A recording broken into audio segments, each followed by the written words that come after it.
ମୋ बस को जबत कला पुलिस। कमिशनरेट पुलिस सबु नियम को दली मकची सहर में गड़ुची मो बस चालक मैंने पुलिस को खातिर करुनथिले। सबुदिन किछि ना किछि दुर्घटना करबा सह ट्रैफिक नियम उल्लंघन करथिले। आज गोटे मो बस को जबत करिछि ट्रैफिक थाना 2 नंबर पुलिस। नियम भांगिबा अभियोग रे पुलिस एक कार्यानुष्ठान ग्रहण करिछि। गत 21 तारिख राति प्राय 8:35 रे ओडी 33J2808 नंबर मो बस नुआपल्ली बेहरासाई ट्रैफिक छकरे ट्रैफिक नियम उल्लंघन करथिला। रेड लाइट थिबा बेले उक्त गाड़ी अतिक्रम करी पळाइथिला। सीसीटीवी फुटेज को गाड़ी विरोध में प्रमाण मिलिबा परे पुलिस उक्त बस उपरे नजर रखिथिले।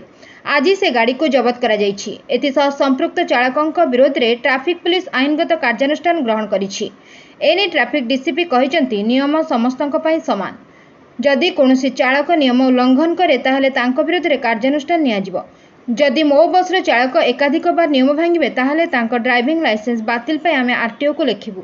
Bureau report 51 news agency.